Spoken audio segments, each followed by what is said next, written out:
वेदों को तो दास ने अभी देखा सन 2002 के बाद, और अभी तक उसमें रहस्य मिल रहे हैं। परमात्मा परमेश्वर कबीर जी सब स्वयं आए थे, वो लीला उन्होंने उसी समय की थी जो वेदों में वर्णित है कि प्रभु ऐसा करता है। आज तक परमेश्वर कबीर जी के तुल्य जिनको हम भगवान मानते थे उनकी किसी की लीला नहीं है जो वेदों से मिलती हो। इससे सिद्ध है कि वो भगवान नहीं है। आज से 600 वर्ष पहले परमात्मा ने अपनी अमृतवाणी में, कबीर वाणी में, उस सूक्ष्म वेद में, उस तत्व ज्ञान में, सच्चिदानंद घन ब्रह्म की वाणी में कहा था कि वेद मेरा भेद है, मैं मिलूं वेदन से नाही, जौन वेद से मैं मिलूं वो वेद जानते नाही। परमात्मा ने 600 वर्ष पहले कहा था कि चारों वेदों मेरी महिमा गा रहे हैं, और गीता जी चारों वेदों का कोड वर्डों में सांकेतिक एक सारांश संक्षिप्त में लिखा हुआ है। कहते हैं इनमें परमात्मा कह रहे हैं मेरी ही जानकारी है, वो परम अक्षर ब्रह्म पूर्ण परमात्मा है, वही मोक्षदायक है, उसी की भक्ति से कल्याण होगा, अन्य देवताओं की किसी भगवान की पूजा करने से मोक्ष नहीं होगा।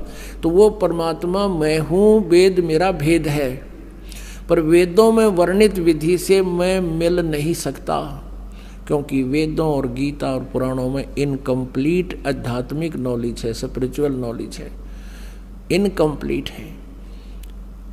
क्योंकि इसलिए तो उन्होंने छोड़ दिया। चौथे अध्याय के 34वें श्लोक में श्रीमद् भगवद गीता में कहा कि अर्जुन तो उस तत्व ज्ञान को जिसमें सच्चिदानंद घन ब्रह्म की वाणी में उस परमात्मा के पाने का विशेष जानकारी है, वो तत्व ज्ञान है। चौथे अध्याय के 32वें श्लोक में कहा उस ज्ञान को जानने के लिए गीता जी अध्याय नंबर 4 के श्लोक नंबर 34 में कहा है कि उस तत्व ज्ञान को तू तत्वदर्शी संतों के पास जाकर समझ, वही बताएंगे। इससे सिद्ध है कि गीता ज्ञान कंप्लीट नहीं है, लेकिन ये नहीं कह सकते गीता ज्ञान गलत है। यजुर्वेद अध्याय नंबर 40 के श्लोक नंबर 10 से लेकर 13 तक 2 बार प्रमाणित किया है कि कोई तो उस परमात्मा को संभव माने जन्म लेने वाला, दूसरा कहते हैं वो असंभवात यानी जन्म नहीं लेता, उत्पन्न नहीं होता, कोई निराकार बताता है, कोई साकार बताता है, कोई जन्म लेने वाला बताता है, कोई अजन्मा बताता है। कहते हैं उस परमात्मा की जानकारी तो वो तत्वदर्शी संत बताएंगे। धीरा नाम लिखा उसमें, धीरा नाम यानी तत्वदर्शी संत बताते हैं, उनसे सुनो। इससे सिद्ध है कि वेद ज्ञान भी इनकम्प्लीट है, कंप्लीट नहीं है। इसलिए यजुर्वेद अध्याय नंबर 40 के श्लोक नंबर 15 में कहा है कि वायु अनिलम अमृतम अथिदम बसमांतम शरीरम, शरीर छूटने तक परमात्मा की भक्ति करो। कैसे? ओम करतो समर, किलवे समर और कर्तुम समर। ओम नाम का जाप काम करते करते सिमरण करो, विशेष कसक के साथ सिमरण करो, और अपने मनुष्य जीवन का प्रथम कर्तव्य मानकर ओम नाम का सिमरण करें। अब ये तो ब्रह्म का जाप। फिर इस ब्रह्म ने बता दिया है कि उस सच्चिदानंद घन ब्रह्म के बारे में तो तत्वदर्शी संत बताएंगे। और यजुर्वेद अध्याय नंबर 40 के श्लोक नंबर 17 में लिखा है वेद ज्ञान दाता और गीता ज्ञान दाता एक ही है। ये वेद ज्ञान दाता कहता है कि वो पूर्ण परमात्मा तो प्रोक्ष है, ऊपर प्रोक्ष है, गुप्त है, और मैं ब्रह्म हूँ, मेरा ओम नाम है, मैं खम्भ यानी अंतरिक्ष में रहता हूँ। जैसे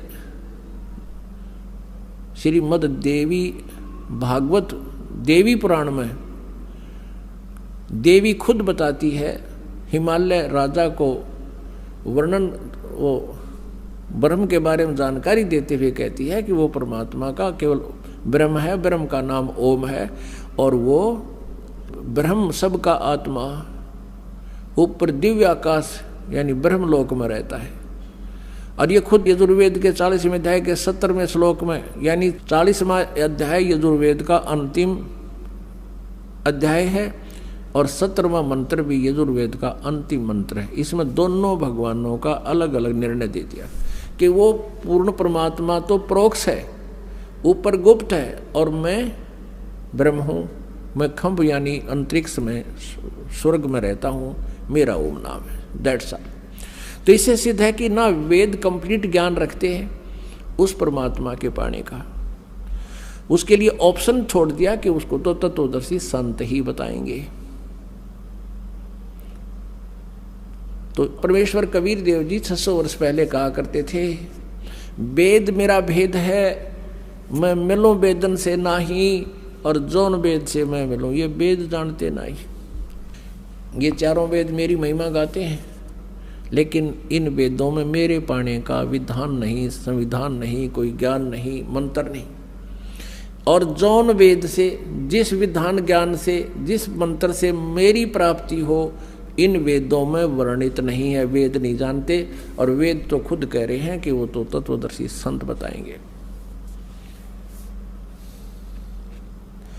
वो तत्वदर्शी संत की भूमिका करने भी स्वयं ही परमेश्वर आए थे। ना जीव तत्वदर्शी नहीं हो सकता, अध्यात्म ज्ञान से जीव परिचित नहीं हो सकता भगवान की रची सृष्टि को।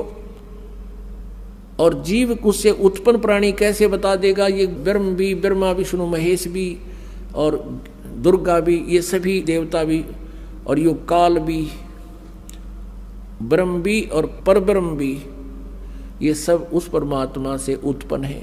तो परमात्मा के द्वारा उत्पन्न की गई सृष्टि को उसके बालक नहीं बता सकते, संतान नहीं बता सकती।